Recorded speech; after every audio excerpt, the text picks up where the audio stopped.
بسم اللہ الرحمن الرحیم۔ نماز کا ایک انوکھا اور حیران کن پہلو۔ میں تلاوت کر رہا تھا تو سورۃ المعارج کی ایک آیت پر آ کر رک سا گیا۔ بات انسان کی تخلیق کے بارے میں تھی کہ انسان اصل میں پیدا کیسے ہوا ہے۔ ایسی کوئی بھی آیت آئے تو میں رک کر تھوڑا سا سوچنے لگتا ہوں۔ آیت تھی ان الانسان خلق ہلوعا۔ حقیقت یہ ہے کہ انسان بہت کم حوصلہ پیدا کیا گیا ہے۔ میں نے انگریزی ترجمہ دیکھا تو ہلوعا کا مطلب اینوگوش لکھا تھا۔ اب اینوگوش کا مطلب اردو میں سمجھوں تو یہی لگتا ہے کہ ایسا انسان جس میں بے چینی، تشویش یا بے صبری سی ہو۔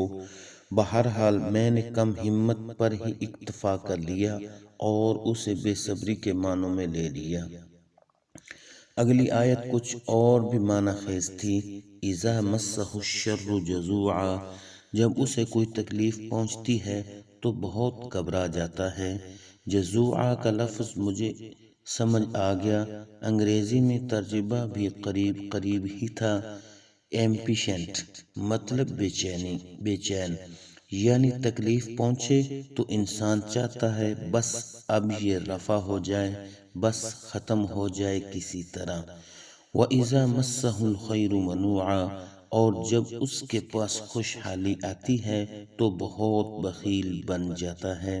منوعا یعنی کنجوسی۔ جب اسے کوئی نعمت ملتی ہے تو اس کا دل چاہتا ہے بس اس کے پاس ہی رہے، وہ نعمت کسی اور کو نہ مل جائے۔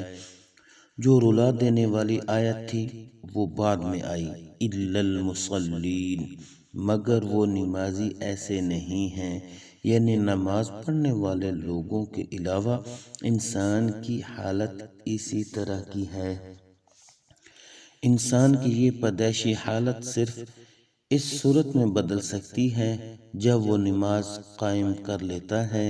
مجھے ایک عجیب سی خوشی محسوس ہوئی یہ سوچ کر۔ میں پہلی 3 آیات پڑھ کر حیران ہو رہا تھا کہ اللہ تعالیٰ اپنے ہی بنائے ہوئے انسان کی کمیاں اور خامیاں گنوا رہا ہے، لیکن اِلَّا الْمُصَلِّينَ پڑھا تو دل مطمئن سا ہو گیا کہ ان کمیوں اور خامیوں کو پورا کرنے کا اللہ تعالیٰ نے راستہ رکھا ہوا ہے کہ اگر کوئی نماز پڑھتا ہے تو وہ ہلوعا، جزوعا اور منوعا کی دلی اور جذباتی حالتوں سے نکل سکتا ہے۔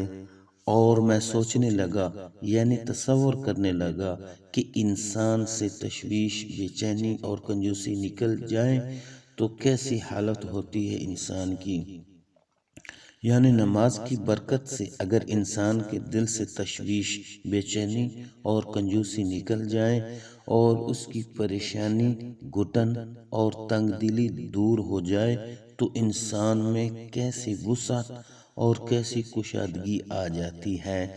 انسان کی طبیعت کتنی ہلکی پھلکی ہو جاتی ہے، اس کے دل پر بوجھ ڈالنے والی چیزیں کس طرح غائب ہو جاتی ہیں۔ بے شک نماز ایک عظیم نعمت ہے۔